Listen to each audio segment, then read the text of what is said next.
TV Câmara, Campinas. Quer falar da revista? Depois eu passo para você. Certo. Tá? Pessoal, nós temos aqui alguns brindes que o IGAN forneceu para fazer um sorteio. Enquanto o pessoal retorna do café, a gente vai fazer já, tá? Deixa eu só explicar para vocês. Esse aqui é uma revista que o IGAN edita, que tem vários assuntos relacionados à administração pública, parlamentos, né? Tem temas aqui sobre contabilidade, controle interno, planejamento, recursos humanos, tecnologia da informação, processo legislativo, tributos. Então, é uma revista que, esta é número 1, ela vai sair sempre com esses temas. O propósito dessa revista é abordar de forma breve, mas com muita informação, essas questões. Então, não é uma leitura pesada, assim, densa, não são 30 páginas de cada artigo, né? O fundamental ali é fazer alguns alertas nesse contexto. Então, tem 3 revistas aqui, a gente sorteia daí para vocês. E esse aqui são videoaulas sobre o processo legislativo municipal. Tem 4 videoaulas aqui, também para alguém, né, que... E os mousepads, assim, esse é também para ficar... Pode falar para mim, então, um número de 1 a 72. Então, vamos começar pelo 26. Quem que é o 26? Mais para cima, mais para cima. Fábio. Fábio está aí? Fábio tomando café. Perdeu. Mas deixa dele aí. Deixa dele. Foi o 57? É. Patrícia. Vamos pegar o 14.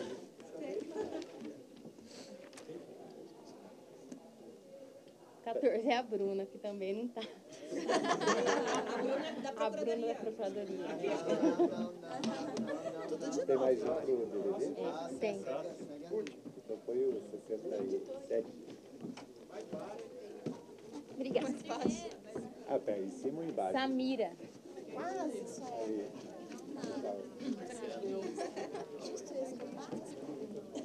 Você sabe se a Bruna volta, Rafa? Quer levar para ela?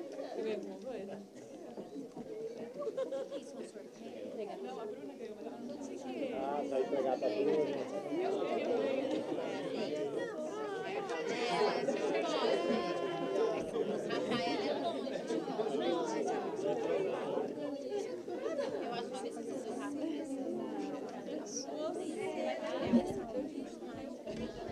Deixa eu só avisar vocês que esta revista em download está disponível gratuitamente no site do IGAN, que é www.igan.com.br, tá? Tem o site do IGAN, no último slide tem ali, aí dá para baixar o arquivo. Não é a mesma coisa, mas dá para baixar o arquivo, os textos estão lá, tá bem? Lá no site do IGAN também tem videoaulas, tem outras... matérias ali, tem um blog que é o blog de gestão pública com artigos. Obrigado.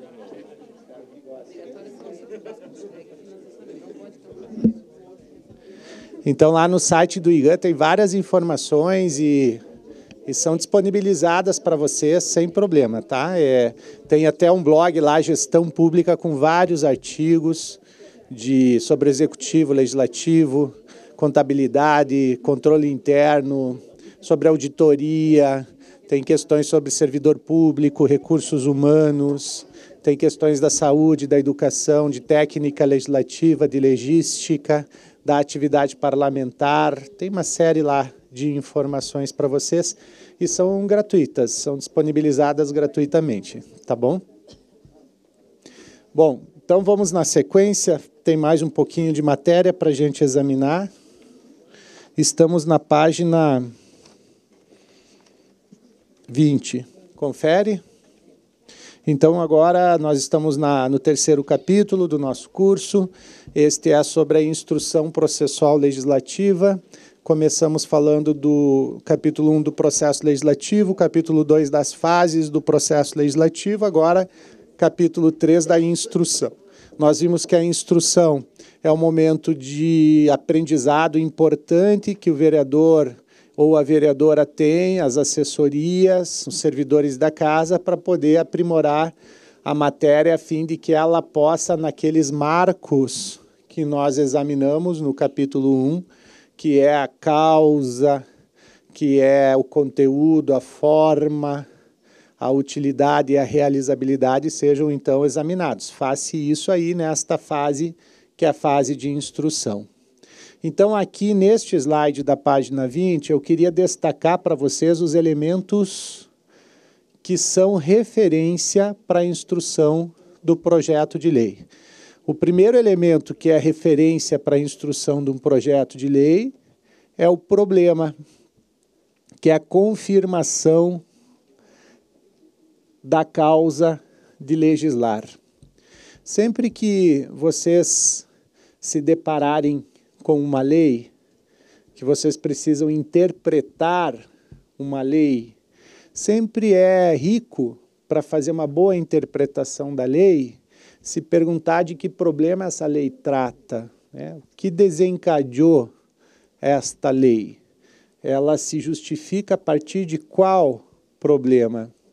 Porque na medida que se entende este porquê da lei ter sido elaborada, a gente vai ter mais amplitude na interpretação. Se a gente passa batido por esse porquê na interpretação, a gente perde a fidelidade da interpretação. E daí qualquer coisa pode servir na interpretação. Isso é um erro.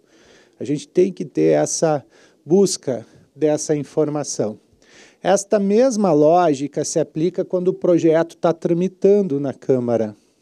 E quando vocês, no gabinete, por exemplo, de vereador, chega o vereador e diz para vocês, vamos fazer um projeto de lei sobre o assunto X, é importante que vocês dialoguem com o vereador para ele ser mais exato com relação ao problema que demarca esse assunto X, para que vocês possam, a partir desta caracterização do problema, pensar o projeto como um todo.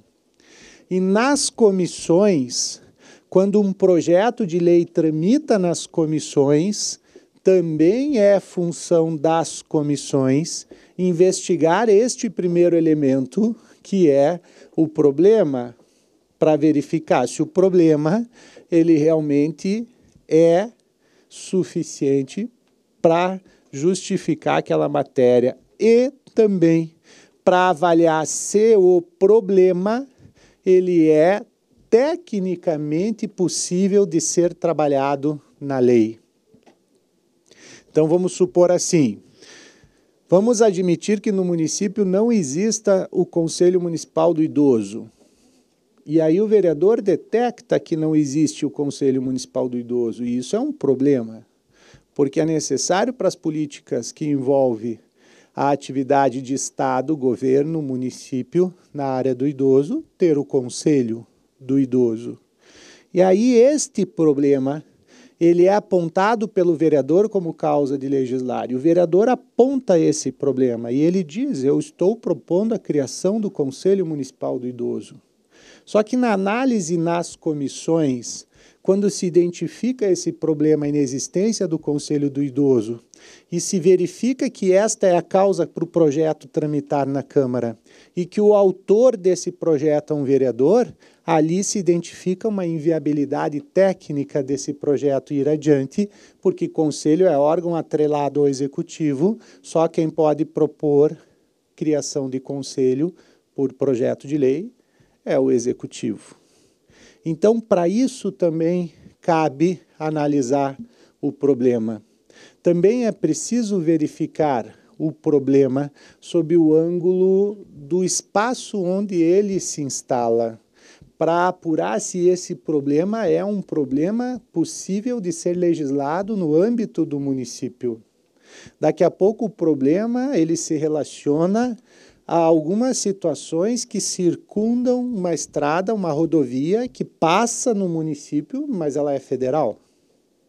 Então, eu não posso fazer uma lei municipal para resolver um problema que está instalado e que decorre de uma estruturação de via federal. Então, olhar o problema. Então, quando eu estou na comissão de Constituição e Legalidade, eu vou olhar o problema sob o ângulo jurídico. Quando eu estou lá na comissão de Finanças, eu vou olhar o problema sob o ângulo econômico.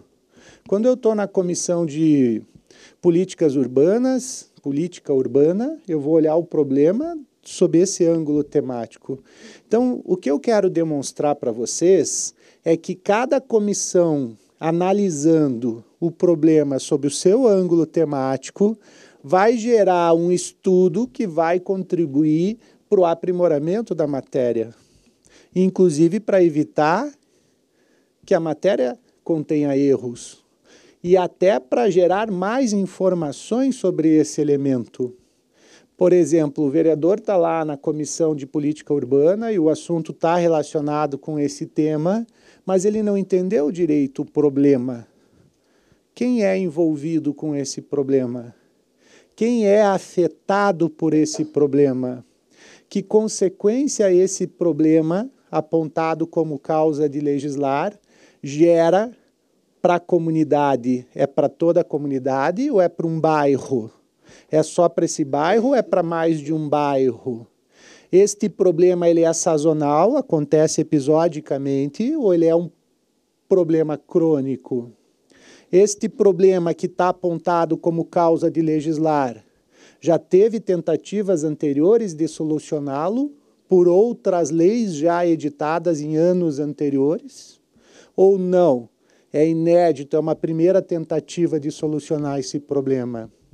O que vai acontecer com esse problema se uma lei não for feita para interferir na sua dinâmica? São questões que a gente tem que pensar onde? Nas comissões, na instrução da matéria. Cada comissão sob seu olhar temático, tentando gerar aí mais informações e subsídios para aprimoramento do projeto. Então, aqui a gente tem o primeiro elemento, que é o elemento problema. Não um problema qualquer, mas um problema que se configure como causa de legislar.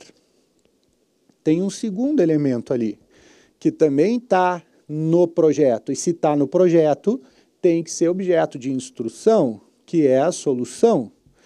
O que está proposto no projeto para solucionar o problema é suficiente?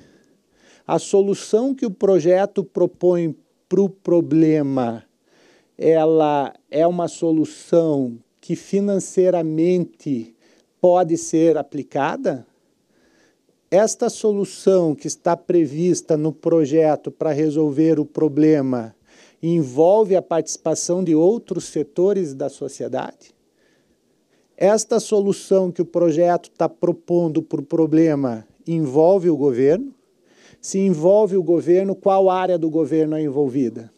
E essa área envolvida do governo para resolver o problema na solução proposta no projeto está aparelhada para isso? São questões que a gente tem que discutir onde? Na instrução, nas comissões.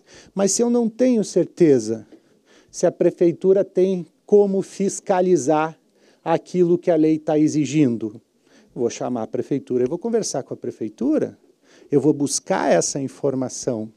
O que se quer na instrução é saber o que acontece antes do projeto virar lei. Esse é o grande papel da instrução. Porque o que nós temos hoje como regra no Brasil, estou falando do macro, é fazer a lei para ver o que acontece. Vocês já escutaram algum formador de opinião da mídia, alguém, ou em algum lugar, ou aqui na Câmara, vocês já ouviram falar assim, vamos torcer para essa lei pegar? Já escutaram essa... Vamos torcer, essa lei tem que pegar, vamos torcer. Não existe lei que pegue na torcida. Vamos fazer torcida fanpage, vamos botar no Facebook ali uma página, essa lei pega. Se a lei não for bem instruída, não adianta torcer. Ela não vai pegar. Se ela for bem instruída, ela vai pegar. Vocês entenderam? Então, a consequência positiva da lei depende da qualidade da instrução processual. Uma lei que é referência no Brasil e já foi estudada, na Universidade Federal de Minas Gerais tem uma professora, Fernanda Menezes, ela tem estudos sobre isso, ela trabalha muito isso. Então, uma lei que no Brasil é colocada como uma referência positiva de ter tido uma instrução processual adequada é a lei do pregão. A lei do pregão, Lei 10.520, como é que ela surgiu? Ela surgiu de um diagnóstico que se fez da Lei 8.666. A Lei 8.666 é a lei de licitações. Alguém já lidou com a lei de licitações aqui? Vocês têm noção, quem não lidou, da dificuldade que é lidar? Quem lidou sabe que é muito difícil. Quem não lidou, eu estou informando, é muito complicada. E é uma lei que contradiz a sua finalidade, porque se vocês olharem o início da lei, diz lá que o objetivo é produzir para a administração pública o alcance de uma proposta mais vantajosa. Está escrito proposta mais vantajosa. Só que ela burocratiza tanto o processo e faz com que haja tantos entraves e ela gera tantos procedimentos que quem entra numa modalidade de licitação comum para disputar já entra com preço mais alto, porque sabe que vai iniciar, mas não sabe quando vai terminar. Então, vejam, lá na lei de licitação diz assim, olha, se eu estou comprando computador para a prefeitura e tem 15 empresas disputando, eu vou ter que ver se as 15 podem contratar com a prefeitura, antes de abrir a proposta financeira. Entendeu? Que é a fase de habilitação.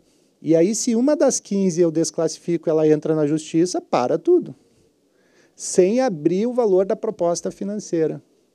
Então, o que foi diagnosticado? Que há muito entrave, que há muita dificuldade e que, inclusive, a lei de licitações retirou do mercado a credibilidade do poder público como comprador. Então, isso criou um quadro muito pesado. Aí, o que fez o governo federal? Começou uma experiência nas agências. A Agência da Saúde, Agência Nacional da Saúde, para inverter essas fases de habilitação e verificação da proposta financeira. Então, foi feito um decreto para regulamentar apenas ali naquela agência para ver como é que isso funcionaria. Pensou-se numa solução que desse mais agilidade. Então, o que se pensou? Olha, se tu tem 15 empresas para disputar, primeiro tu abre o envelope das propostas financeiras das 15 empresas. E aí tu pega a que tem a melhor proposta financeira, discute, tenta ainda negociar que se melhore essa proposta, e aí tu vê se esta que tem a melhor proposta pode se habilitar para fazer contrato com o poder público. Então, isso deu muito mais velocidade, deu muito mais agilidade, transparência, e aquele círculo que tinha início e não tinha fim, de tempo para fechar uma negociação com o poder público, ele foi reduzido a 8 dias úteis. E essa observação na Agência Nacional de Saúde propiciou que se estendesse, então, a experiência por uma medida provisória para todos os órgãos federais, observando-se nos órgãos federais de uma maneira geral, o pregão dava certo, e deu certo. E só depois o pregão foi convertido em lei e hoje o pregão se aplica a toda a administração pública. Não é uma fórmula infalível, perfeita, mas é muito melhor do que tinha antes. Mas essa lei do pregão pegou não porque teve torcida, mas porque foi feito todo um acompanhamento metodológico com avaliação de resultado que iniciou num diagnóstico correto com relação à causa de legislar. Então, aí é diferente a gente dizer esta lei é boa, esta lei vai pegar, do que outra que a gente não faz nenhuma avaliação, nenhuma instrução, produz a lei e fica torcendo. Vamos torcer, tomara que ela pegue, vamos lá. Vamos vibrar aí, se der certo, vamos comemorar. Não dá, né? Não é um jogo de torcida. Então, a análise deste elemento solução é muito importante. E quando a gente verifica a solução, olha as linhas que a gente tem que trabalhar nas comissões. A gente precisa buscar nas comissões, primeiro, verificar a forma e a iniciativa. Isso é na instrução da matéria. Era um projeto de lei complementar e foi encaminhado um projeto de lei comum. Tem um erro de forma. Propôs alteração no regimento, que é uma resolução por projeto de lei. É um erro de forma, porque para alterar o regimento não é projeto de lei, é projeto de resolução. Então tem que olhar a forma. Eu já vi, por exemplo, o prefeito mandar projeto de lei para a Câmara para alterar o regime jurídico, mas o regime jurídico é lei complementar, então tem que mandar projeto de lei complementar e não projeto de lei comum para alterar o regime jurídico. Então tem que ver forma correta. Também tem que ver a iniciativa, se a iniciativa está observada. Lembram que nós estudamos o legislador originário, é aquele que é dada a autoria a ele, ou pela Constituição ou pela lei. Eu falei para vocês do artigo 75 da Lei Orgânica do Município de Campinas, o artigo 24 da Lei Orgânica do Município de Campinas. São exemplos de titularidade legislativa a alguém, ou ao prefeito, ou à mesa diretora. Então, nós temos aí a referência da iniciativa. Ninguém que não aquele autorizado pela Constituição ou pela lei, na hipótese de iniciativa vinculada, pode propor o projeto. Mas e se alguém propuser o projeto? Aí gera o vício de origem. Isso tem que ser detectado aí, na questão que envolve a instrução da matéria. Também é necessário fazer uma análise da viabilidade técnica. A solução que o projeto propõe para o problema que o justifica e que vai lhe dar sustentação depois que virar lei, tem recepção constitucional? Tem suporte para ser aplicado ou não? Um vereador apareceu lá no IGAN conversando conosco para a gente ajudar, ele fez todo um levantamento, polícia civil, polícia militar, sobre a questão de assaltos que estava acontecendo no município, e a ideia dele, porque ele detectou que esses assaltos, a maior frequência deles era pelo assaltante usar o capacete. Ia com a moto, chegava, assaltava, e não era identificado nem pela câmera de vigilância que ali estava colocada, né? Então, o que ele queria? Ele queria fazer uma lei municipal que desobrigasse o uso do capacete. Só que essa lei municipal ela não tem recepção constitucional, porque não é do município essa competência, e essa solução que ele imaginou é uma solução inviável para a lei local. Começamos a ajudar ele, pensar, pesquisar, fomos olhar outros municípios, e o que a gente descobriu? Que muitos municípios têm no Código de Posturas são regras de convivência social, todo município tem o Código de Posturas, então lá consta uma regra que proíbe o ingresso de pessoas com capacete em estabelecimentos comerciais, em prédios particulares, em órgãos públicos. Porto Alegre tem essa lei, Blumenau tem essa lei, Curitiba tem essa lei, Campinas tem essa lei? Tem? Então, aí ele construiu o projeto, deixou de ser uma solução sem recepção constitucional e passou a ser uma solução com recepção constitucional. Esse é um papel importante também na instrução. Não só dizer não pode, projeto é inconstitucional, não pode, mas é ver alternativas para a ideia. Eu posso, na instrução processual, muitas vezes, pelo trabalho das comissões, construir alternativa. Eu posso dizer, este caminho não dá, mas e se for por aqui, pode ser que dê. E aí tu cria alternativa junto com o autor do projeto para poder viabilizar aquilo que ele identificou como problema. Porque pode a solução primeira imaginada não ser possível, mas pode ter outra que pode se encaixar na busca de minimização daquele problema ali, sinalizado como causa de legislar.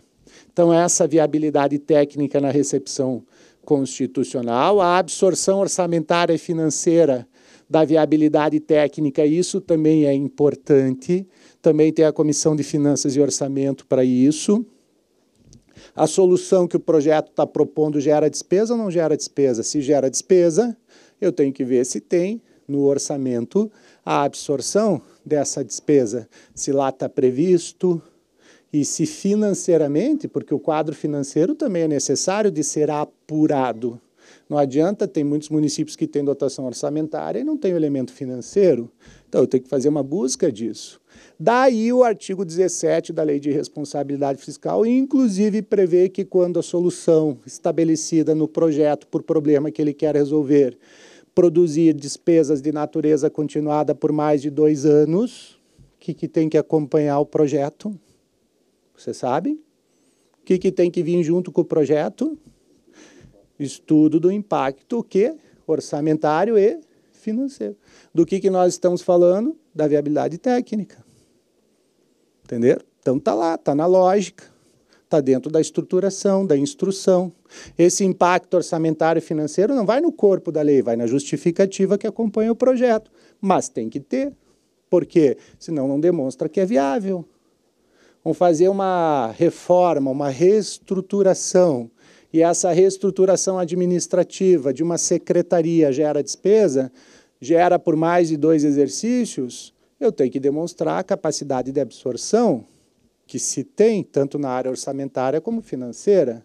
Aqui na Câmara vai fazer um redesenho organizacional, vai reposicionar algumas situações, vai restabelecer organicamente a estrutura que hoje está posta, vai gerar despesa? Se gerar despesa, tem que ter ali a demonstração da capacidade de absorção. Então, essa lógica a gente não pode esquecer, e nós temos para instruir isso uma comissão, que é a Comissão de Finanças e Orçamento. Mas, André, eu sou vereador, não entendo nada disso. Pois é a chance de aprender.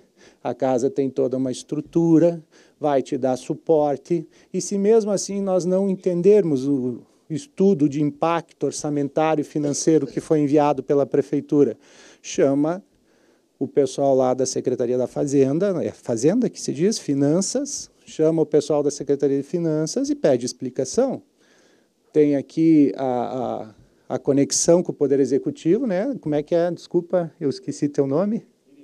O Irineu tem esse papel de fazer essa mediação, vai trazer informações sobre o estudo do impacto orçamentário e financeiro, entendeu? Não tem desculpa para não instruir. Não tem. Não saber não é desculpa. Então, tem que buscar essa instrução. Olha o grau de realizabilidade. Isso também tem que ser apurado. Equilíbrio e inteligência normativa. Bah, André, equilíbrio e inteligência normativa, o que é isso? Então, vou dar alguns exemplos nossos do país para vocês. Vocês vão entender o que é isso. Lei que obrigava a tu ter um estojo de primeiros socorros no teu carro. Estão lembrados disso? Olha como é equilibrada essa lei, né? Estão lembrados? Tu tinha uma fratura exposta no acidente, mas não se preocupa que tem um band-aid, tem um esparadrapo, tem uma gaze aqui. E não se preocupa que todo mundo sabe lidar com isso, não tem problema, né? Aí vieram e falaram assim, não, tu tem que ter o extintor do tipo não sei o quê. Aí tu ia comprar, não existia esse extintor no mercado. Aí você não, troca o extintor. Aí tu trocar. Depois, não, ó, quer saber? Não precisa mais trocar. Deixa assim, faz o extintor que tu quiser. Estão lembrados? Quantos exemplos a gente pode verificar de situações assim? O que é isso? São soluções que a lei produz com realizabilidade desequilibrada. Não tem o que justifica isso. Compreenderam?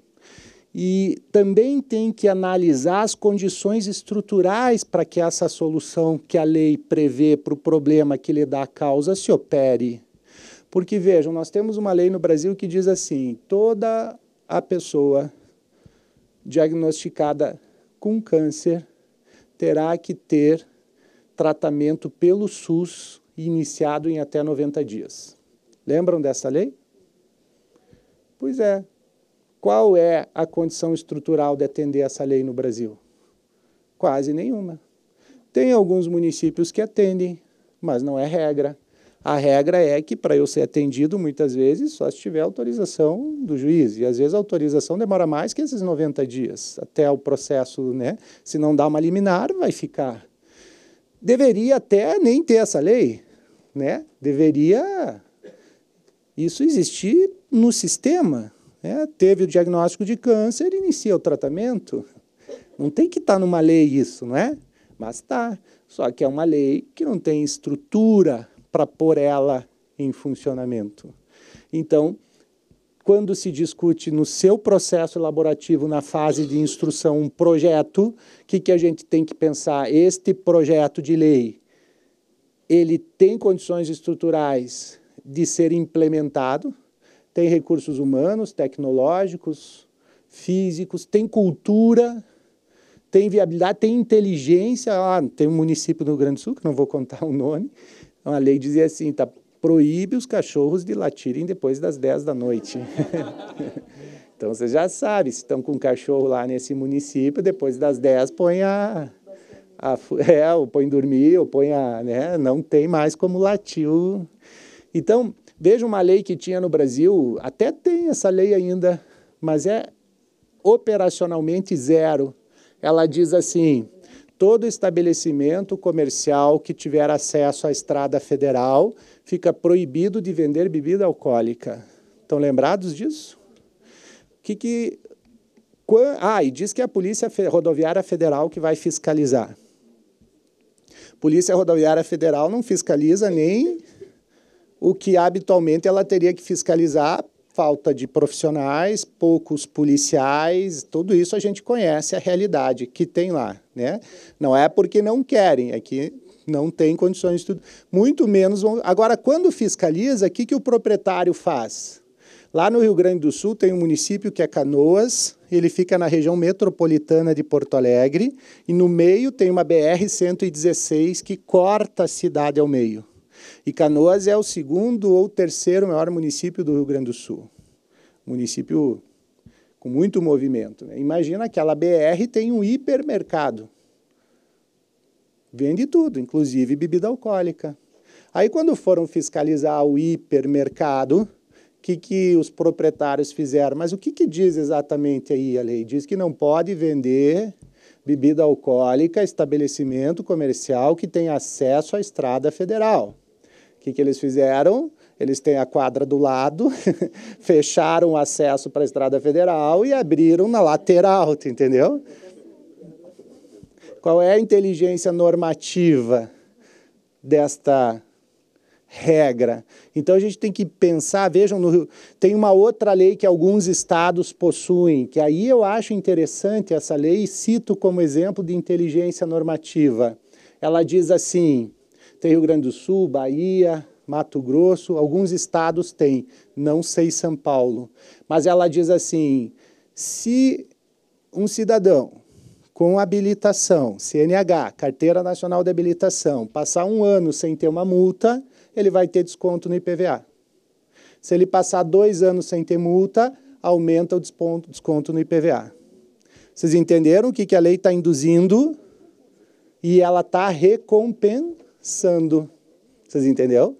Então, ela te diz que é importante tu fazer uma condução segura, que não ofereça risco para os outros, que não exceda a velocidade permitida. Ela te propõe um bom comportamento como motorista e ela te recompensa. Então, ela tem uma solução que te diz, te aplaude, tu vai ter desconto. Para nós serve um desconto no IPVA, compreender? Então, pensar a inteligência, isso é da instrução. Este projeto de lei que está aqui na instrução, que nós estamos discutindo, ele pode ser constitucionalmente viável, ele pode ser financeiramente e orçamentariamente viável, agora ele tem equilíbrio e inteligência normativa, ele tem condições estruturais de produzir o resultado desejado. Vocês têm aqui em Campinas aquela lei que prevê o tempo máximo de espera nos bancos? 20 minutos ou 15, eu não sei quantos minutos, 10? Vocês têm aqui?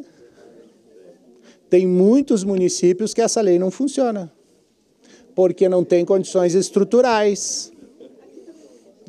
Funciona aqui? Mas tem municípios que funcionam. Porto Alegre, seguidamente, estão fechando agências lá. Vão lá, multam, autuam, persiste, fecha. Fica 2 dias fechado, aí eles corrigem o problema. Por que não funciona a lei? Porque ela não pega. Não é porque ela não tenha um objeto que justifique o problema como causa. Porque a gente tem 1 hora de almoço, a gente se ficar no banco 40 minutos dessa 1 hora, não dá, né? Então tem um tensionamento aí que justifica. Mas a questão são as condições estruturais. Foi avaliado as condições estruturais, tem aparato governamental para poder fazer esse controle. Então isso é da instrução, isso a gente tem que analisar. Lembram o que eu falei de manhã ainda lá no outro... Lá é plenarinho que chamam? Plenarião. Vocês lembram que eu falei para vocês que a gente tem que cuidar para não gerar uma lei inócua ou demagógica? É na instrução que a gente evita que a lei seja inócua ou demagógica. Não sei se está ficando claro para vocês esses pontos. E olhem o último que está ali assinalado, a apuração de interesse público. E aqui, então, surge a plataforma de interação popular. É importante a gente olhar para a solução que o projeto propõe, confirmar que ela tem recepção constitucional, absorção orçamentária e financeira, equilíbrio, inteligência normativa, condições estruturais, mas eu tenho que saber também se ela é uma solução desejada pela comunidade. Isto é tarefa do legislador político. Vejam no plano federal o que está acontecendo. No plano federal está tramitando no Congresso Nacional a reforma da Previdência. O governo federal, ele deu o passo que ele podia dar, que é o quê? Propor a reforma. E esgotou. O que o parlamentar federal tem que fazer agora? A leitura política desta reforma da Previdência. E ele vai ter que avaliar no processo de interação popular se esta reforma de Previdência que hoje está proposta no Congresso é desejada pela comunidade, pelo povo brasileiro, por nós que estamos envolvidos nessa dinâmica da Previdência. Vocês estão entendendo? Então, aí, na fase de instrução, eu posso trabalhar, eu sou um que acompanho muito a evolução, fiz sugestões, propus alterações no texto como cidadão. Pela própria internet, me cadastrei, cada passo que dá o projeto de reforma da Previdência no Congresso Nacional, eu recebo um e-mail informando. Então, esse é um processo de interação importante, que a gente consiga dialogar. Vocês lembram que eu disse que o paradigma da atual Constituição indica que não se faz mais leis para o povo, e sim com o povo? É isso aí. E aí entra a fase de instrução. Então, a gente tem consultas públicas. O que são consultas públicas? Eu deixar o projeto com a solução proposta e todos os estudos apresentados por 30 dias à disposição da comunidade para alguém sugerir alguma medida, apresentar alguma proposta, fazer algum comentário. Mas eu não quero 30 dias porque é muito, eu quero 10 dias de consulta pública. Então, faça 10 dias de consulta pública, divulga, eu posso baixar o projeto lá no meu computador, eu posso estudar, eu posso reunir a associação de moradores que eu integro. Se for um projeto de natureza urbanística, por exemplo, o CAU, que é o Conselho de Arquitetura e Urbanismo, pode debater essa matéria, pode trazer sugestões. Tem as audiências públicas. Eu posso também construir essa interação pelas audiências públicas. Pensem em audiências públicas não como algo isolado.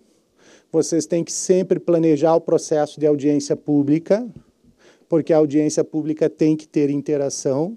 Então, por exemplo, se eu tenho um projeto de lei tratando, por exemplo, da obrigatoriedade do reuso da água em lavagens de veículos, leves e pesados.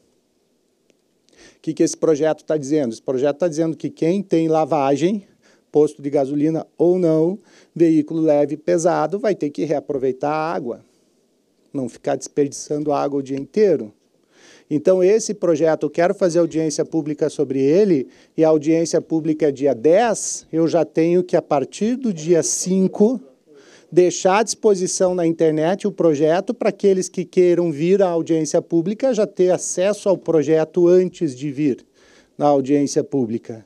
Aí faz a audiência pública, eu tenho que deixar mais 5 dias depois da audiência pública um espaço para que as pessoas que vieram na audiência pública possam, depois de debater na audiência pública, encaminhar sugestões para a Câmara.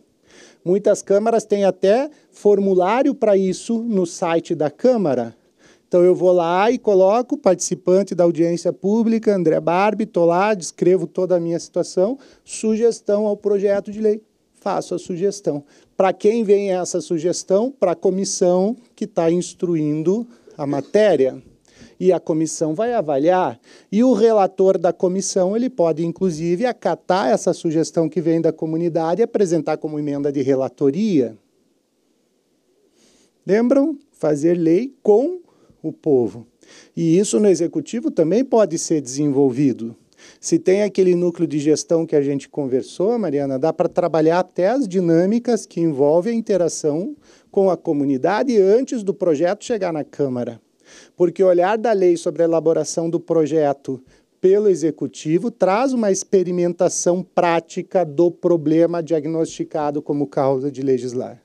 O prefeito, as secretarias, os setores da prefeitura, eles vivenciam situações críticas que indicam a necessidade de uma intervenção de lei para melhorá-las, porque eles operam muito mais o serviço público, eles estão muito mais conectados com o cotidiano, não só da cidade como do interior. Então, dá para trabalhar isso a partir dessa dinâmica, traçar diretrizes de consultas públicas, de audiências, para poder viabilizar. Quando chega na Câmara, já chega o projeto com essas informações, dando mais ainda subsídio para o debate.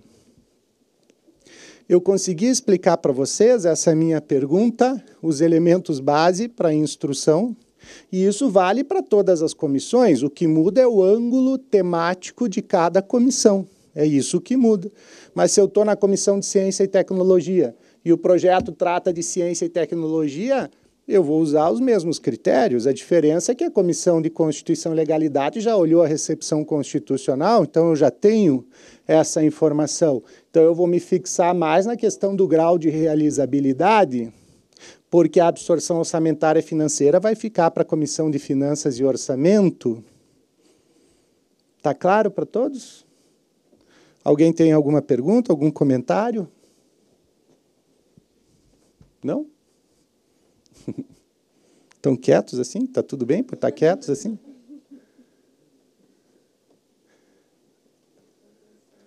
Vocês estão vendo a minha...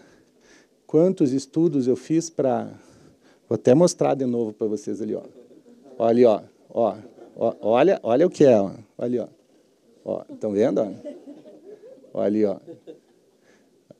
Essa ficou legal, ó. Isso aí é muito estudo, vocês não fazem ideia. Isso aí é...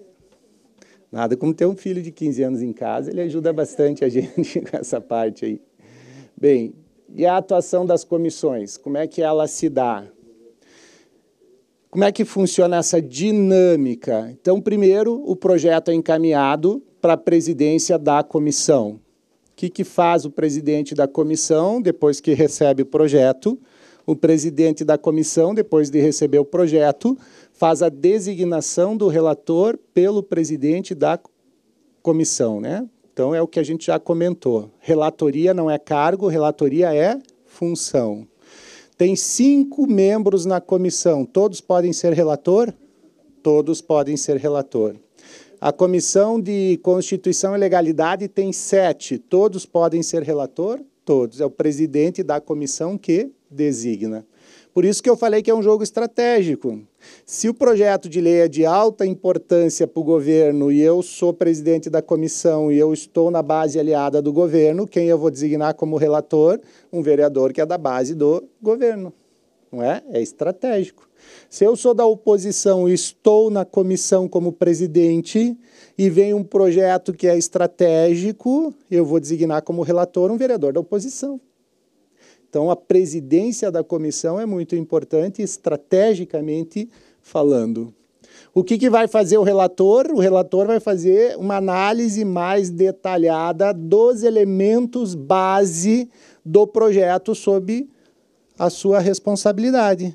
Então, o que o relator vai trabalhar? Um aprofundamento dos elementos de instrução, que é o problema e que é a solução que o projeto traz por problema, sempre lembrando, colado na área temática da comissão. Ele não vai se distrair, ele vai ficar focado na área temática da comissão. Então, se é um projeto de lei de grande repercussão, é um projeto de lei que altera o plano diretor do município, por exemplo, vai fazer um cronograma de ações de trabalho, vai ter que fazer consulta pública, vai ter que fazer audiência pública. Que dias serão as audiências públicas? Diz o regimento interno da Câmara de Campinas que plano diretor, para alterar o plano diretor, no mínimo uma audiência pública tem que ter. Mas daqui a pouco a matéria é tão densa que eu quero fazer 2 audiências públicas. Que datas serão essas audiências públicas? Então, isso é importante, até porque o próprio regimento de Campinas informa que, enquanto a diligência, a audiência pública é feita, não conta o prazo do relator. Então, a gente tem que trabalhar esse cronograma, definir e fazer a divulgação. Tem que divulgar, colocar para fora, para a rua, para a comunidade, quando a audiência vai acontecer, tem que fazer convite, tem que... Lembram? Publicidade é princípio, divulgação é meta. Tem que levar adiante essa questão. Faz audiência pública, consulta popular para os projetos de grande repercussão. Está ali sublinhado o projeto de grande repercussão. Por que está sublinhado? Porque quando se trata de matéria de pequeno impacto, a audiência pública não é obrigatória. Vejam, aquele exemplo que eu dei para vocês. Cria o cargo de nutricionista. Não tem sentido fazer audiência pública para discutir com a comunidade se é o caso de criar o cargo de nutricionista. Agora, se o projeto de lei trata da questão do plano cicloviário, que é a questão das ciclovias, né? Aí eu vou ter que trabalhar e fazer esse diálogo com a comunidade. Realizou as audiências públicas, aí faz os debates internos na comissão, examina se é o caso de haver emendas. Havendo emendas, se manifesta a respeito dessas emendas. E aí, então, o relator apresenta o seu voto. Aqui, constantemente, há um equívoco de linguagem. Quando se diz assim, o relator apresentou o parecer. Não. Relator não apresenta parecer. O relator apresenta um voto, que é o voto de relatoria. Este voto do relator, se tiver a aderência da maioria dos membros da comissão, ele se converte em parecer. Parecer é uma decisão colegiada da maioria da comissão. O artigo 47 da Constituição menciona isso. Então, o que faz o vereador que é relator, a vereadora que é relatora? Eles vão levar em conta todo o trabalho que foi feito de estudo, analisar o problema, analisar a solução, verificar o que foi dito na audiência pública, analisar se foi sugerida alguma medida pela comunidade, vai apurar se houve emenda, que trata a emenda, substitutivo, e aí vai fazer os debates com os demais vereadores internos e vai elaborar o seu voto.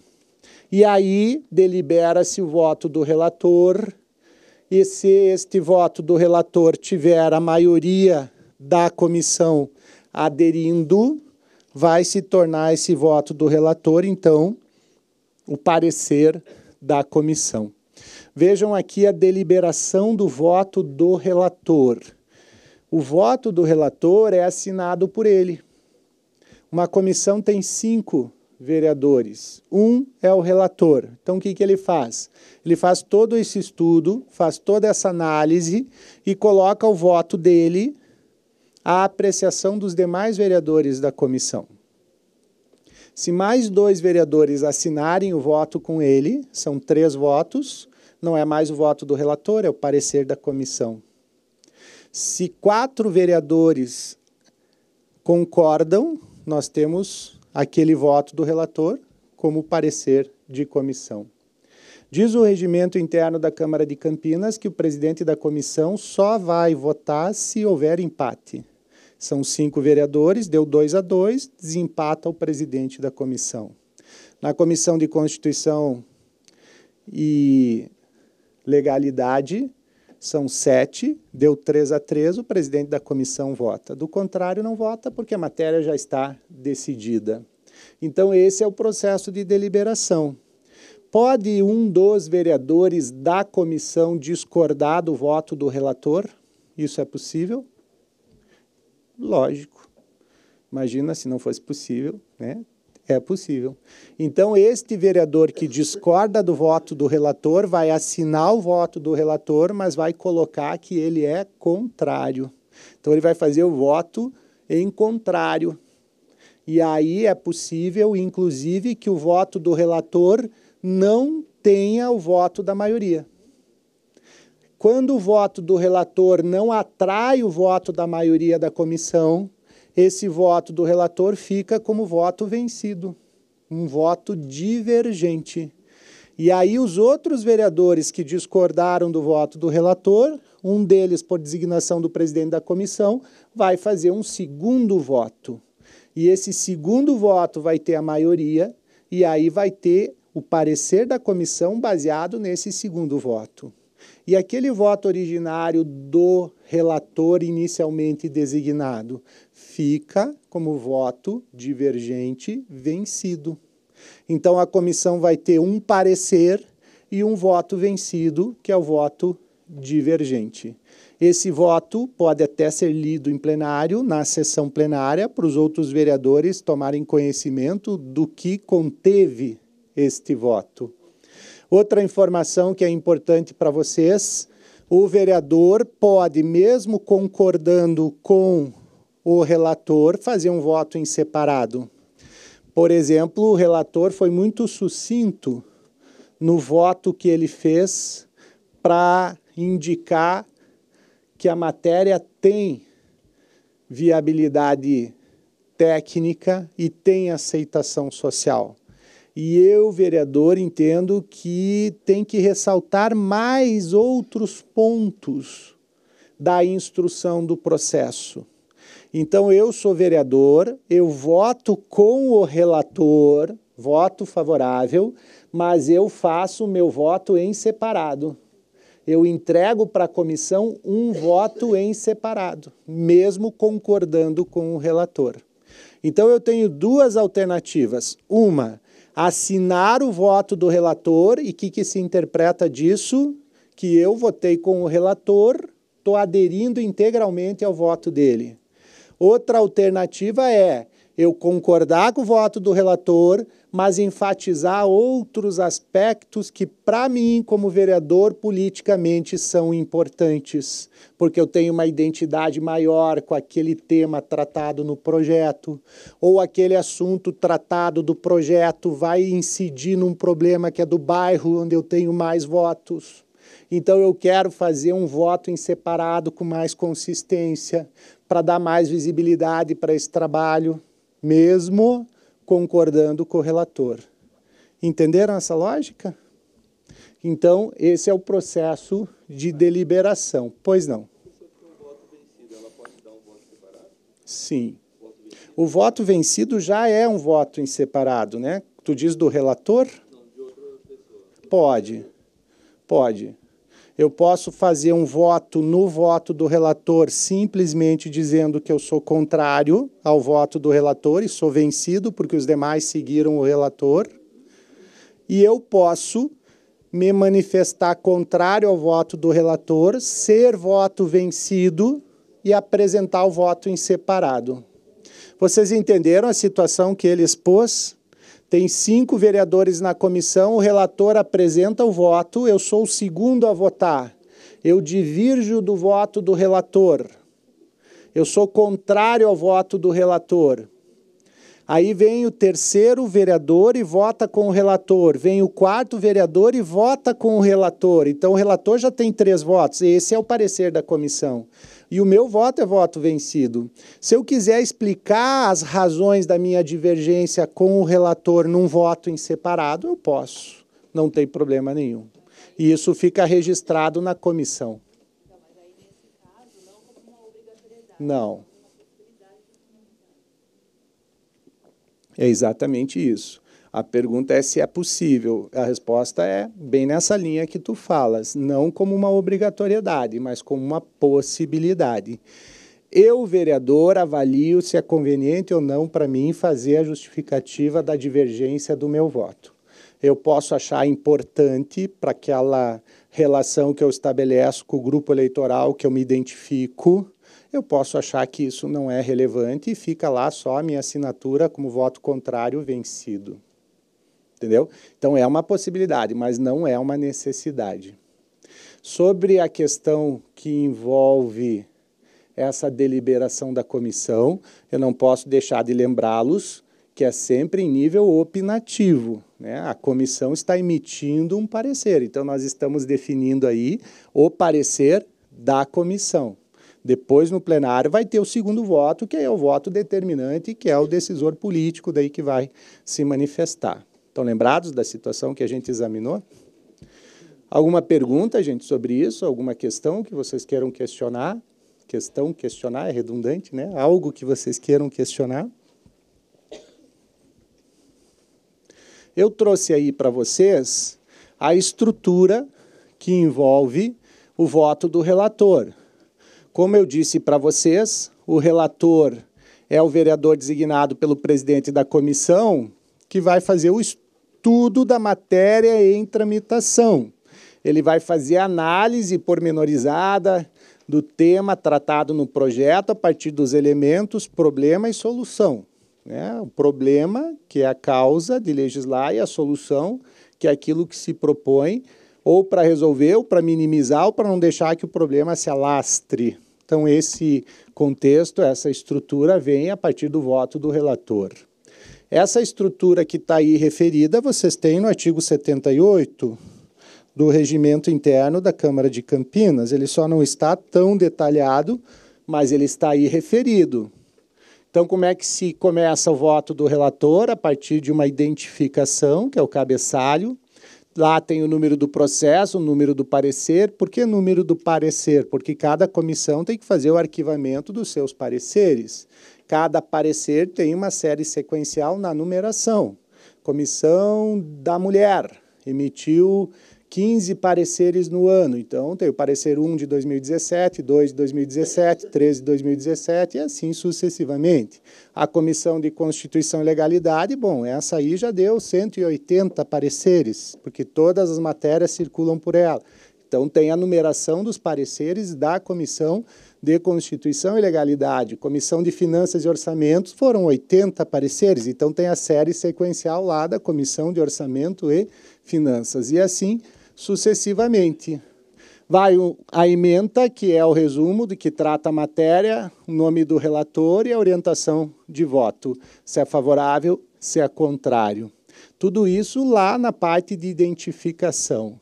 Depois vem a parte do relatório, onde vai haver descrição da causa da matéria, vai ser assinalado lá qual solução o projeto propõe, vai haver relatos de incidentes. Então, daqui a pouco, faltou o impacto orçamentário e financeiro. Aí nós tivemos que parar o processo, fazer uma diligência para que a prefeitura encaminhasse o estudo do impacto. Então, isso foi um incidente que aconteceu, registra lá, que foi feita análise do impacto orçamentário e financeiro após diligência solicitada junto ao Poder Executivo.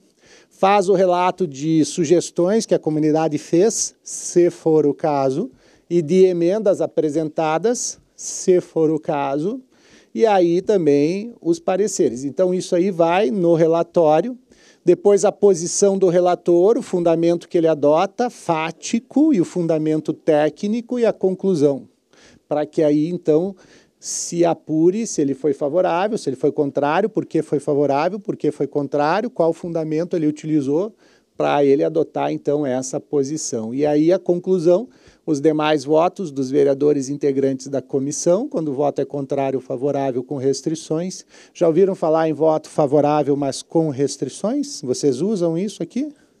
É uma possibilidade, eu concordo com o relator, mas tenho restrições ao fundamento que ele usou, mas não suficiente essas restrições para me descolar do relator. Eu vou com o relator, mas quero assinalar que tem pontos que eu divirjo do relator. Isso é possível também, faz o voto em separado. E aí é necessário o registro do voto, quando é possível, então, apresentar o voto em separado. Então, essa é a estrutura. Eu trouxe um exemplo aqui para vocês acompanharem. Eu quero que vocês vejam esse exemplo que aqui está referido, pensando ele num documento inteiro. Eu separei aqui em 3, 4 slides, mas vocês visualizem isso dentro de uma estrutura inteira. Então, vejam aí, Comissão de Constituição e Justiça seria a Comissão de Constituição e Legalidade, né? No caso de Valinhos, é Comissão de Constituição e Justiça, vai mudando o nome, né? Mas é essa comissão que trata da questão da constitucionalidade. Processo número 101 de 2007, parecer 95, é o parecer da comissão. Matéria é o projeto de lei do Executivo 73 de 2017. Autor é o Poder Executivo, o relator é o vereador Edil Câmara. Vejam que ele já nasceu para ser vereador aí, né? A conclusão é favorável com emenda, a data é 25 de março, que foi apresentado o projeto, e a emenda dispõe sobre a proteção do patrimônio histórico-cultural do município. Aí eu troquei o nome para não ficar o município que era, né? Que é Preservandonópolis de São Paulo. Então, do que trata a emenda? Desse assunto que está aí referido. Então, isso aí seria o cabeçalho. Mas, André, nós não fazemos assim, essa coluna da esquerda, da direita, não tem importância o desenho, né? O importante é ter esses dados que aí estão referidos. Aí o relatório, como eu falei para vocês, visualizem isso tudo como um documento inteiro. Aqui está separado em slides, mas é importante sempre pensar isso como um documento inteiro. Então, vejam aqui, ó, relatório é o momento do voto em que o relator descreve o projeto de lei e registra suas peculiaridades fáticas, inclusive quanto à documentação que o acompanha. Então, o projeto de lei e análise é de autoria do Poder Executivo, e tem como objetivo estabelecer normas a serem observadas pelo governo local e pelos munícipes para a preservação do patrimônio histórico-cultural do município. Isso eu peguei um caso concreto, só mudei os nomes aí para a gente acompanhar. 2, acompanha o projeto de lei, o parecer do Conselho Municipal de Preservação e Proteção do Patrimônio Histórico e Cultural. Isso é importante, gente. Toda lei que tramita na Câmara, que trata de política setorial, tem que vir acompanhado do parecer do Conselho. Se é da área da saúde, tem que vir no Conselho da Saúde. Se é da assistência social, tem que vir no Conselho da Assistência Social. Se é alteração do plano diretor, tem que vir no Conselho do Plano Diretor. Se é sobre merenda escolar, tem que vir sobre o Conselho da Merenda Escolar. Se é da assistência social, tem que vir com o parecer da assistência social, do Conselho Municipal da Assistência Social. Tem que instruir com esse. E se não vier, André, se não vier, dá para chamar o Conselho para uma reunião ou dá para solicitar para o Executivo que encaminhe posteriormente esta análise do Conselho. Mas tem que ter. E não esqueçam que alguns conselhos no município, inclusive, têm natureza deliberativa. Então, mais ainda, tem que vir para a Câmara a análise do Conselho sobre essa área setorial, política pública setorial. Então, muita atenção. Então, aí, acompanha o projeto de lei, o parecer do Conselho, que é favorável à aprovação do projeto, bem como as atas das audiências públicas realizadas pelo Poder Executivo, com a indicação das sugestões que foram incorporadas à matéria. Vocês notaram, então, o que ele está fazendo? O relato, a descrição, instruindo. 3. A orientação jurídica número 134, referente ao presente projeto, não apontou erros quanto ao conteúdo, porém indicou a necessidade de corrigir a redação do artigo 16 para desdobrá-lo em 2 artigos, um com a cláusula de vigência e outro com a cláusula de revogação. Então, o que o relator está fazendo aqui? Está, inclusive, comentando a análise jurídica que o profissional da casa fez, para poder subsidiá-lo, orientá-lo. Vejam, neste caso do item 3, quem é que está entrando em campo para aprimorar a lei? O legislador técnico. Lembra que nós estudamos? O legislador técnico é ele que está aí entrando em campo para aprimorar a lei. Ainda segue aqui a questão que envolve o voto do relator. Neste ponto, ele começa a dizer onde ele se fundamenta, né? Onde ele vai buscar suporte para poder adotar o seu voto. Então, diz o item 4, a matéria de que trata o projeto de lei é de interesse local, atendendo desta forma o que determina o artigo 30, inciso 1 da Constituição Federal e o artigo tal da Lei Orgânica do Município. Junta-se para fins de argumentação técnica a orientação técnica número 134 da área jurídica da casa. Então, vejam o que ele fez aí, incorporou a orientação jurídica no voto. Compreenderam? Ele, em vez de repetir tudo que já foi orientado, ele trouxe para o voto a orientação jurídica que ali está referida. Ainda nesse slide aqui, registra-se ainda que o artigo 30, inciso 9 da Constituição Federal e o artigo tal da Lei Orgânica indicam a competência da lei municipal para dispor sobre a proteção do patrimônio histórico e cultural local, observada a legislação federal, estadual, exigência essa plenamente atendida pelo projeto de lei em estudo, conforme inclusive é assinalado no parecer do Conselho Municipal de Preservação e Proteção do Patrimônio Histórico e Cultural. Então, também o relator foi lá no Conselho buscar estrutura para formular aí o seu posicionamento. Olha só aqui no item 5º, vocês estão identificando ali o que ele faz agora, o vereador. Ele diz assim, quanto à forma, primeiro ele falou que o conteúdo do projeto está ok. Lembram os marcos do processo legislativo? O primeiro é a causa, o segundo é o conteúdo, o terceiro é a forma, o quarto é a utilidade e o quinto é a realizabilidade. Então, o que ele está fazendo aí? Ele está agora analisando a forma e se conectando com a realizabilidade, e aí ele já está aproveitando o que o profissional da área jurídica sinalizou para ele. Quanto à forma, esta relatoria acata a sugestão técnica da orientação disponibilizada pela área jurídica da Casa, portanto, com o objetivo de ajustar o texto do artigo 16 às diretrizes da técnica legislativa constante na Lei Complementar número 95, de 1988, apresenta-se a seguinte emenda separativa. Está separando o artigo 16 em 2. E aí é a emenda de relatoria. Entre aspas, é o artigo que está sendo aí desdobrado, né? A emenda aí é separativa.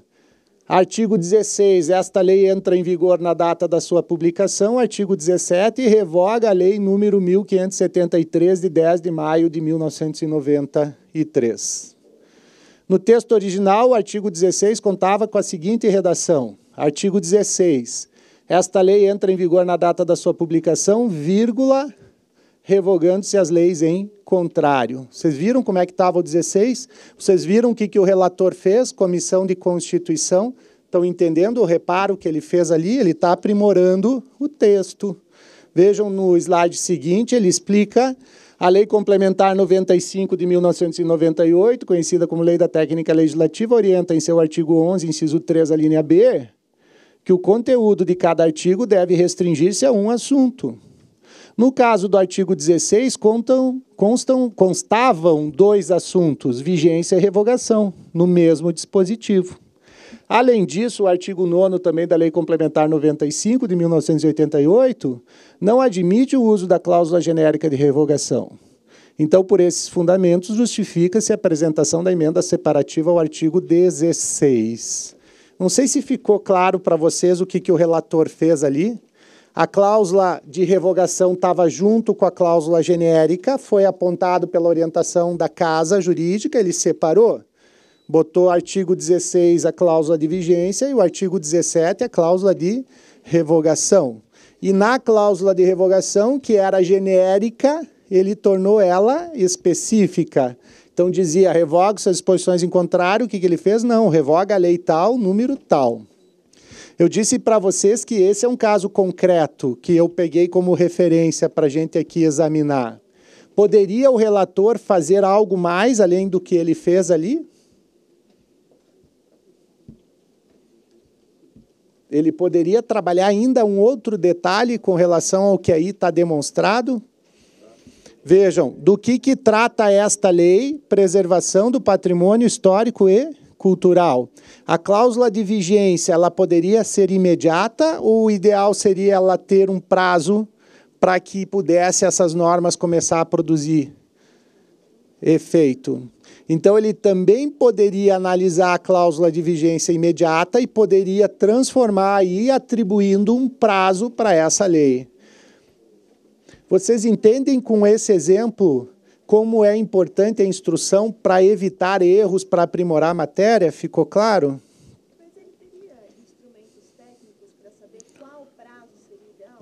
Daí, talvez, o fato dele não ter trabalhado nesta comissão e ter deixado para a comissão lá que vai trabalhar o tema analisar. Porque ir lá na outra comissão, que é a comissão, nesse caso, de política urbana, eles poderiam chamar o executivo e conversar com o executivo e tentar construir um tempo de espera para a lei iniciar a produção dos efeitos. Eu não sei, poderia talvez ter passado por ele essa ideia e deixado para ser feito mais adiante. Não foi feito, nós vamos ver, mas poderia ter sido feito. Mas esse elemento de dificuldade existe, tu tem razão. Teria a Câmara condições de ela mensurar se 30 dias é suficiente, se 60 dias, talvez não. Daí teria que abrir negociação lá com o Executivo, pensar com o Executivo e talvez o Executivo mandar uma mensagem modificativa para alterar a cláusula de vigência para ampliar. Porque, às vezes, tecnicamente, a Câmara não tem dados para isso. Tem que trabalhar daí com o Executivo, tá bem? Mas é muito pertinente essa observação. Talvez ele não tivesse esses elementos.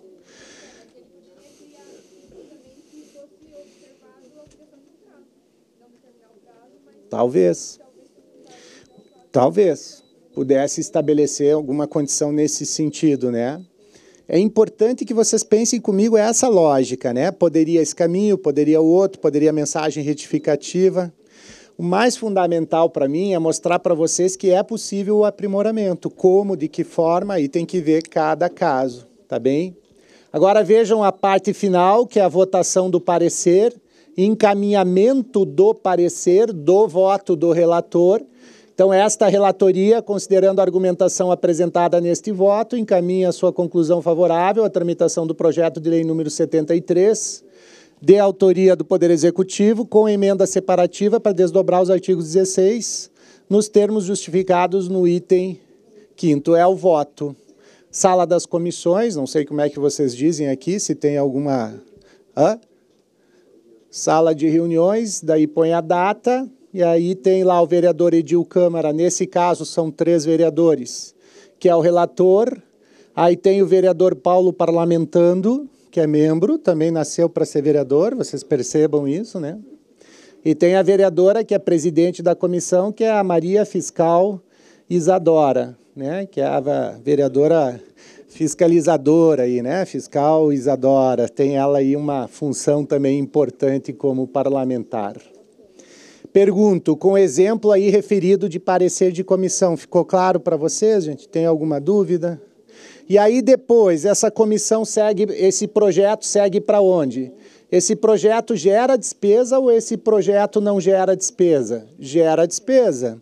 Então, quem tem que se manifestar? A Comissão de Finanças e Orçamento, Comissão de Orçamento e Finanças.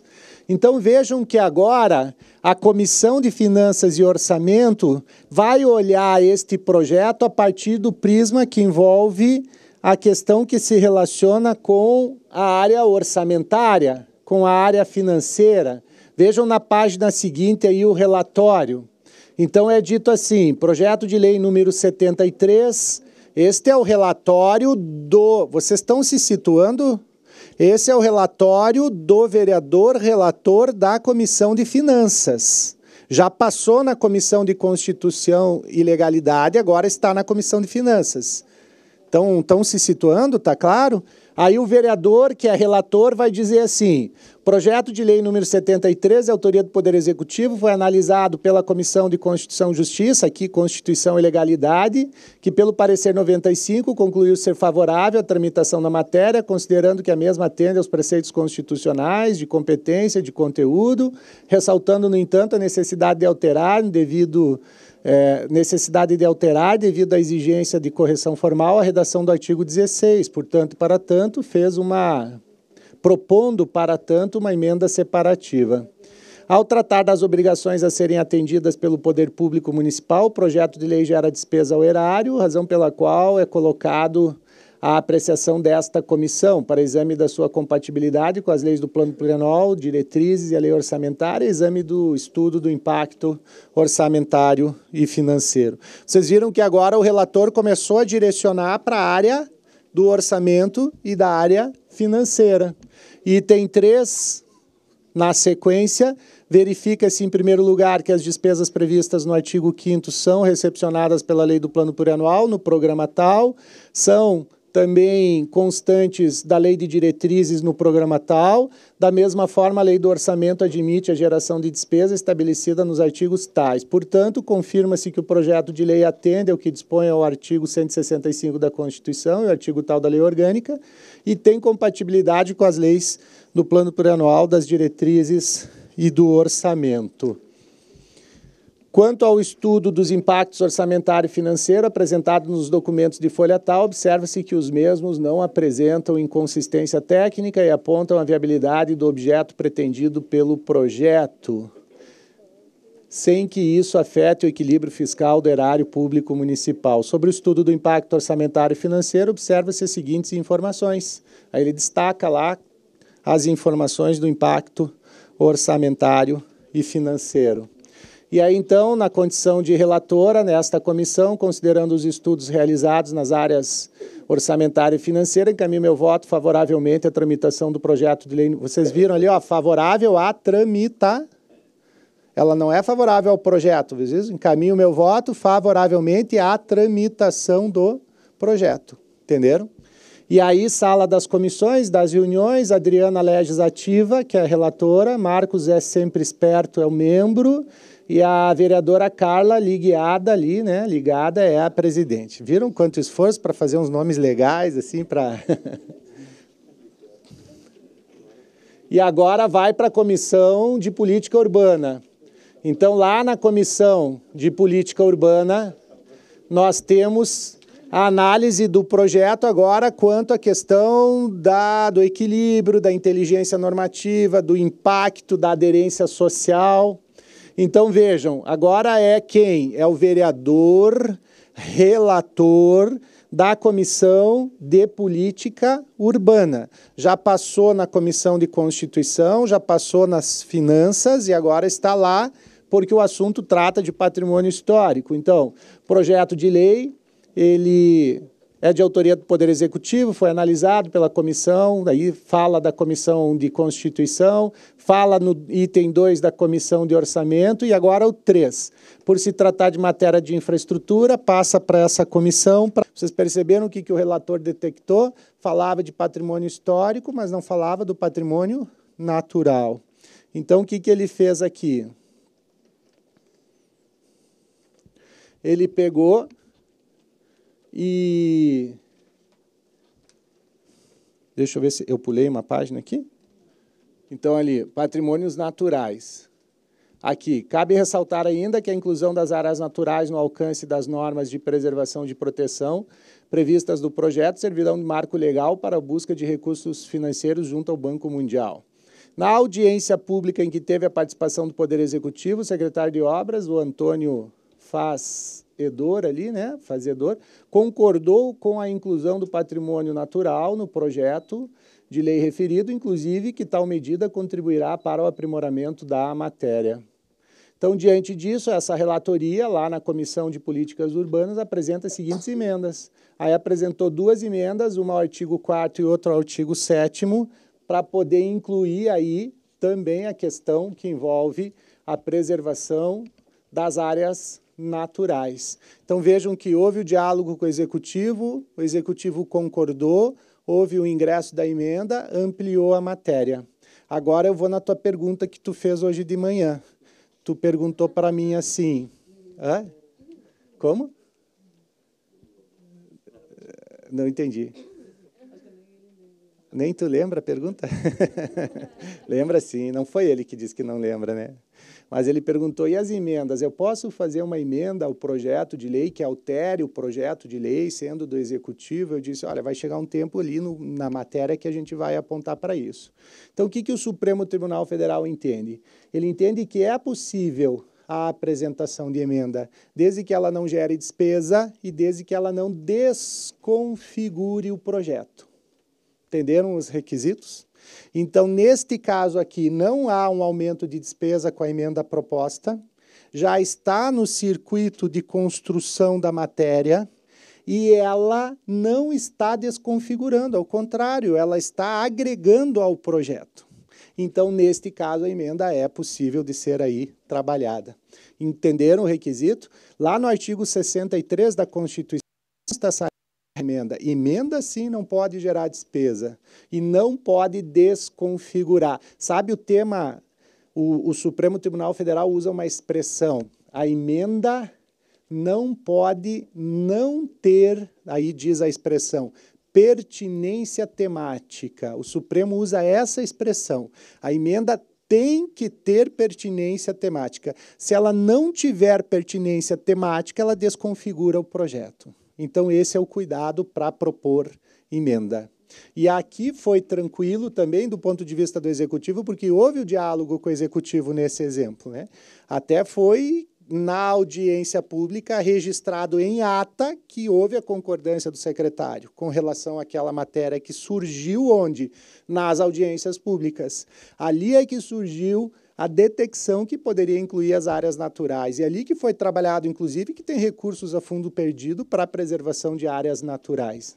O Ministério de Turismo, em Brasília, ele já há 6 anos seguidos fecha o ano com dinheiro em caixa para a área de turismo, principalmente ecológico, turismo rural, turismo de áreas naturais.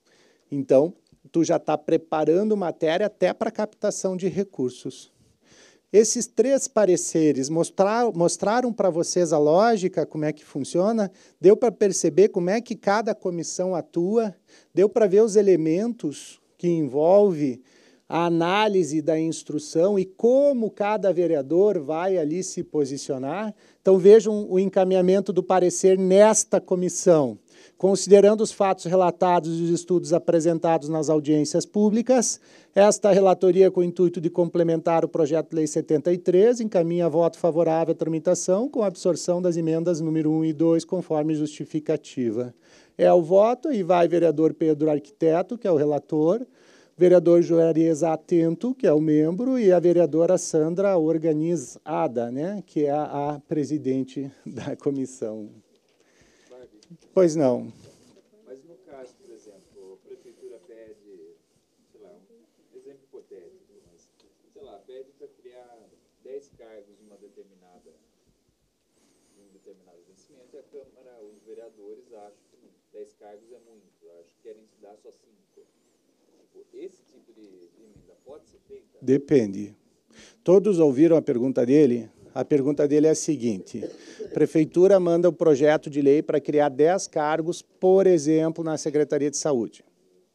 Ele pergunta, pode os vereadores aqui, analisando esse projeto, fazer uma emenda, porque eles acham que 10 é muito, reduzindo de 10 para 5? Entenderam? E eu disse, depende. Por quê? Porque se o Executivo, quando encaminha esse projeto de lei para a Câmara, indicando a criação de 10 cargos na área da saúde, e ele justifica a demanda funcional, administrativa e operacional a ser atendida, demonstrando com isso que 10 é o número de profissionais para atender aquela demanda na proporcionalidade da demanda, não pode o vereador achar que 10 é muito e reduzir para 5. Porque se ele fizer isso, ele desconfigura o projeto. 5 não serve para o prefeito. Entendeu? Agora, vírgula. Se o prefeito manda o projeto de lei para cá sem justificativa que aponte a necessidade de 10 profissionais para a área da saúde, e os vereadores analisando, verificando, não encontram argumento para sustentar a criação de 10, demonstrando que a criação de 5 não vai desconfigurar aquilo que se pretende, aí é possível. Por isso eu volto naquele ponto que antes eu mencionei para vocês, a importância da justificativa. Consegui te dar uma luz? Claro, entendeu? Por exemplo, também já se questionou muito assim, poderia o vereador propor uma emenda para reduzir a remuneração de um cargo que está sendo criado? O prefeito manda projeto de lei e cria o cargo de arquiteto na prefeitura. Aí põe lá, remuneração, R$26 mil. A vereador, 26 é muito, vão reduzir isso para 13. Pode ou não pode? Se pensar sob o ângulo da não geração de despesa, pode, mas tem que olhar o outro aspecto disso. Porque tem um artigo na Constituição, que é o parágrafo 1º do artigo 39. Vocês conhecem? Mais ou menos? Se eu fosse servidor, eu saberia de cor. Sabe por quê? Porque esse parágrafo 1º do artigo 39, sabe o que ele diz? Ele diz assim, ó, é proibido pagar mal o servidor público. Mas é isso que está dito lá. Podem ler, que vocês vão achar essa resposta. Sabe por quê? Porque o parágrafo único do artigo 39 diz assim, a fixação do vencimento do cargo público, da carreira, tem que levar em conta a natureza, a complexidade, o grau de responsabilidade, as peculiaridades e as condições de investidura. Então, se eu, analisando natureza, complexidade, condições de investidura, peculiaridade e grau de responsabilidade, estabelecer um vencimento que não seja adequado a essa lógica, é inconstitucional. Então, não pode pagar mal o servidor. Onde é que está escrito? No parágrafo 1º do artigo 39. Entenderam? Tem que ser proporcional. Vocês nem vibraram com essa informação. Vocês estão tão assim abatidos que, né, sexta-feira o cara está 10 horas falando aqui para mim, eu quer que eu vibre aqui, que eu comemore no final, 5 da tarde, isso, né? Bem, eu estou te explicando para te mostrar que, se este valor de 26 mil que o prefeito colocou no projeto como remuneração do arquiteto estiver fundamentado na natureza, na complexidade, no grau de responsabilidade, nas peculiaridades e nas condições de investidura, não pode o vereador fazer uma emenda para reduzir de 26 para 13. Agora, se o prefeito manda o projeto dizendo que é 26 mil e não justifica, não explica, não conecta com a natureza e nem com a responsabilidade, pode haver redução. Consegui explicar para vocês aonde que se conecta essa percepção? Então, tu tens que olhar cada caso e apurar essa situação. Outro exemplo, talvez seja até mais recorrente aí. Por exemplo, pensando em Zona Azul, sei lá, o executivo manda um projeto falando que vai criar 200 vagas de estacionamento em Zona Azul. E o legislativo acha que isso é muito. A emenda é possível reduzir isso? Olha, aqui nós estamos entrando num outro campo, que é o campo do serviço público. Campo de serviço público envolve contratação de terceiros. Contratação de terceiros envolve a questão do equilíbrio da relação custo-benefício. Isso passa todo por um processo administrativo operacional. Então, neste caso, é muito mais difícil a emenda ser justificável tecnicamente. Não porque ela desconfigura e nem porque ela não gera despesa, mas porque ela entra num processo de interferência no serviço público. Nessa situação, o ideal não seria a emenda, seria uma negociação com o Poder Executivo para que o Poder Executivo possa, se sensibilizando com esse aspecto que a Câmara levanta, mandar uma mensagem retificativa alterando o projeto, mas não a emenda. O Supremo Tribunal Federal e o Tribunal de Justiça de Santa Catarina, aqui de São Paulo, eles são muito rigorosos com relação à interferência no serviço público, mesmo que não gere despesa. Então, esse é um detalhe que a gente tem que procurar evitar. O caminho nessa situação é tentar sensibilizar o Executivo para que ele mude o projeto por emenda. Não, desculpa, por mensagem retificativa. Tá bem? Claro sobre a questão das comissões, gente? Alguém tem alguma dúvida? Deixa eu só terminar com esse slide aqui, isso é rapidinho. Nós temos também aqui a tipologia da lei, tu já tinhas um pouquinho tratado sobre isso conosco, né? Tu já trouxe essa questão e eu disse que ficaria para o último slide. Então, no artigo 59, na Constituição Federal, nós temos as espécies de leis admitidas. Na Constituição do Estado de São Paulo, no artigo 21, tem as espécies de leis estaduais admitidas. Por que é importante saber as espécies de leis que o Estado admite? Porque eu só posso, na minha lei orgânica, ter previsão de leis, tipos de leis que estão admitidas na Constituição Estadual. O Supremo já decidiu isso. Então, o que o Supremo decidiu? Das espécies que estão ali na Constituição Estadual, é que eu crio as espécies de leis, os tipos de leis que eu posso trabalhar no município. Aqui tem um erro do artigo 45 da Lei Orgânica de Campinas, porque ali no artigo 45 da Lei Orgânica de Campinas prevê a medida provisória para o prefeito. E a Constituição do Estado de São Paulo não admite medida provisória para o governador. Então, não pode ter para o governador, não pode ter para o prefeito. Eu sei que nunca usaram a medida provisória, mas está lá, no texto da lei orgânica. Já não está no regimento. O regimento interno da Câmara está correto. O que não está correto é a lei orgânica do município.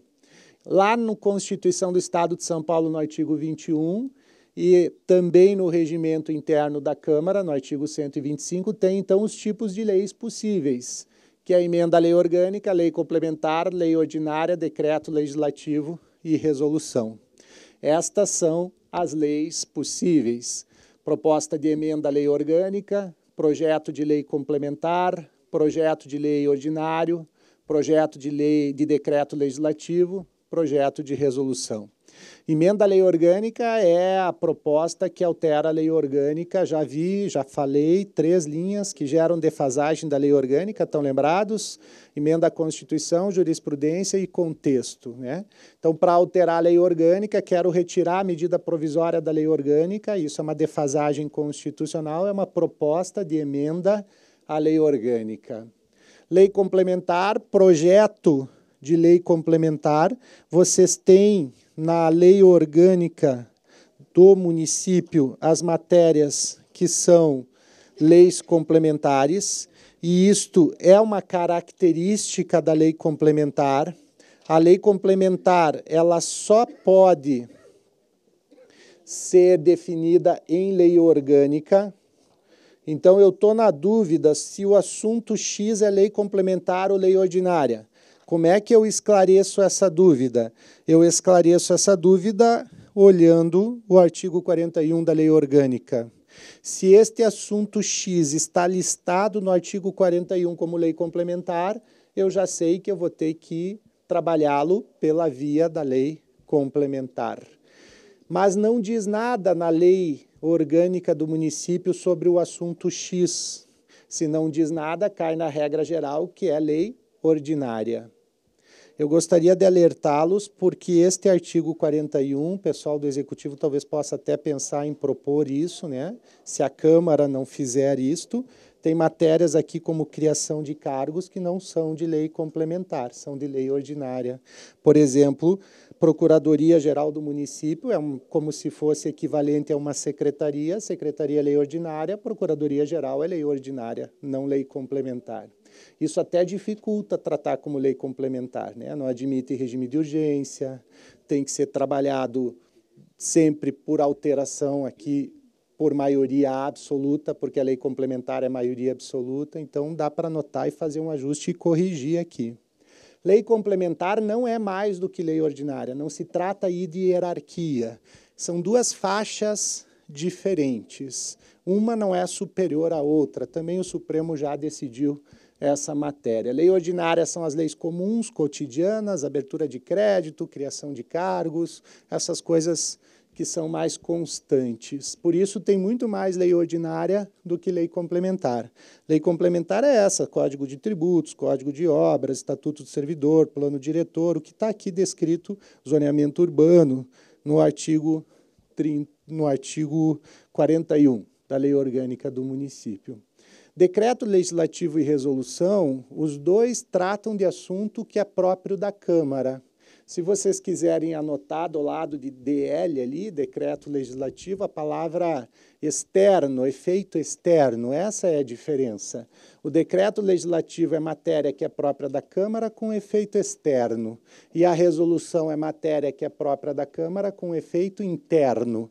Então, decreto legislativo, efeito externo, resolução, efeito interno. Por exemplo, as regras de funcionamento da Câmara, quem define é a Câmara, portanto, é assunto próprio da Câmara, e o efeito é interno.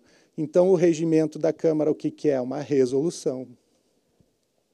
Eu falei para vocês das contas que todos os anos a Câmara deve julgar do prefeito, em função daquela decisão do Supremo de agosto de 2016. Então, julgar contas do prefeito é próprio da Câmara, mas o efeito é externo, porque se rejeitar as contas, o prefeito fica inelegível, não é isso? Está lá na Lei Complementar 69 de 1990, no artigo 1º. Então, se o efeito é externo, e eu tenho que fazer um decreto legislativo para poder determinar o resultado desse julgamento de contas. Deu para entender o critério quando eu uso uma e quando eu uso outra espécie? E as emendas, também está no regimento interno da Casa, são de 4 tipos. Eu posso trabalhar a emenda aditiva para acrescentar algo, supressiva para retirar, modificativa para alterar o texto e redacional para fazer alguma correção que se conecte com aspectos da técnica legislativa. Lembram aquela emenda que desdobrou 16 em 17, que o relator propôs? É uma emenda redacional porque está lá baseada na lei da técnica legislativa. Modificar, eu estou alterando o texto. Daqui a pouco o prefeito manda para a Câmara um projeto lá do orçamento, dizendo que o artigo 5º ele tem 15% para mexer no orçamento por decreto. Aí a Câmara muda de 15% para 10%. É uma emenda modificativa, né? Eu estou alterando o texto. Emenda supressiva, eu retiro o parágrafo 4º do artigo 21. Então, eu estou retirando uma parte, essa emenda supressiva. E aditiva, o nome está dizendo, né? Quando eu quero acrescenta o artigo 18 ao projeto de lei, estou trabalhando com esse contexto. Quero só alertá-los por fim, e aí eu encaminho para a gente finalizar aqui o nosso estudo. Aquela terminologia emenda à lei orgânica, ela pode nos conduzir a um equívoco, muitas vezes, até por indução de erro, né? Menos atentamente a gente comete, às vezes, esse erro, é comum eu escutar isso. Eu ouço o vereador, às vezes, dizer assim, eu quero fazer uma emenda à lei. Emenda não se faz à lei, emenda se faz a projeto de lei que está em tramitação. Então, só é possível a emenda enquanto o projeto está em tramitação. Mas eu sei que aquele termo emenda à lei orgânica nos conduz a esse equívoco, né? Então, tem que, por exemplo, se o Código Tributário precisa ser alterado, eu não vou fazer uma emenda para mudar o Código Tributário, eu vou fazer um projeto de lei complementar para mudar o Código Tributário, entenderam? Então, só cuidar, assim, essa terminologia, porque isso é importante e, às vezes, a gente comete esse equívoco. Como é que foram as 3 aulas, gente? Fizemos a primeira aula, que é a aula relacionada com o processo legislativo, o conceito, a segunda aula, as fases do processo legislativo, e a terceira, a instrução do projeto de lei e o funcionamento das comissões. Como é que foi, gente? Foi tudo bem? Deu para a gente revisar, recapitular, assimilar novas informações? Então, tá bem. Quero convidar, vou passar para a Nelly, mas quero antes convidar vocês para conhecer o site do IGAN, mesmo vocês aqui, nós no Rio Grande do Sul, Santa Catarina, mas a gente tem muitos órgãos públicos que a gente atende aqui em São Paulo, que a gente auxilia, faz consultoria, ministra cursos. Então, se vocês puderem nos dar o privilégio de nos acessar, a gente vai ficar bem feliz lá no IGAN. O IGAN é uma empresa que se dedica à área da pesquisa, do estudo, da consultoria, tanto no que diz respeito à prefeitura como Câmara Municipal, nas áreas de governabilidade e de atuação de parlamentos. Então, fica à disposição, tem toda a programação nas redes sociais, no YouTube tem um canal que é Conversas pelo IGAN, tem vários temas ali tratados, e tem também o Gestão Pública, que é um blog que a gente ali coloca várias informações para vocês. Então, se vocês nos derem esse privilégio de tê-los ali próximos, nós ficaremos bem felizes, né? Nós do IGAN. Então, agradeço muito o tempo que vocês dedicaram a esse curso, espero ter contribuído para vocês entenderem melhor ou revisarem, porque muitos de vocês lidam com isso que a gente estudou todos os dias, né? Então, rever, recapitular, ordenar algumas coisas, né? Às vezes, a ordenação dos assuntos também nos ajuda nessa sistematização. Então, quero agradecer muito, desejar para vocês aí uma boa sequência e que vocês sejam meus parceiros assim, na busca da qualidade legislativa, porque eu sei que isso é uma contracultura, é difícil, mas que a gente seja lutador disso, né? Eu sempre digo assim, até ontem, um senhor conversando comigo, ele disse assim, tu nunca pensou em ser candidato a um cargo público? E eu disse para ele, olha, mas eu acho que a minha vocação não é o protagonismo, né? A minha vocação é essa de bastidor, assim, de orientar, de ajudar aqueles que têm o protagonismo melhor cumprir o seu papel, né? Então, cada um com a sua vocação. E acho que muitos de vocês também têm isso, né? Que é uma forma da gente interagir e ajudar a melhorar esse cenário que está aí posto, né? Esse cenário que muitas vezes é depreciado da administração pública, do parlamento, do político. Então, a forma da gente responder é fazendo cada vez mais bem o que nós temos que fazer, até para inspirar aqueles que são os protagonistas a também fazerem o bem, né? Então, é uma busca, uma construção que a gente tem que desenvolver a partir dessa premissa. Então, muito obrigado a todos e eu passo para a Nelly agora. Em nome da escola, eu gostaria de agradecer a presença do professor André, vocês todos, que já deu a hora até e continuam aqui. Foi um dia de muito proveito, com certeza. Lembrar vocês, quem não assinou as listas, por favor, nós temos material aqui, se quiserem levar para os colegas de trabalho que vão aproveitar. Vocês vão receber esse material depois no e-mail para poder consultar quando quiserem. Nós teremos, na segunda-feira, o curso de orçamento público. Alguns estão inscritos, né? Os servidores passaram por um processo do público externo. Se não estiverem inscritos, fiquem à vontade. Depois nós teremos, dia 31 de agosto, o curso de técnica legislativa e 1º de setembro, consolidação das leis com o BARB novamente. Então, a prefeitura também vai ter oportunidade de participar e a gente vai dar continuidade aí nesse processo. Obrigada.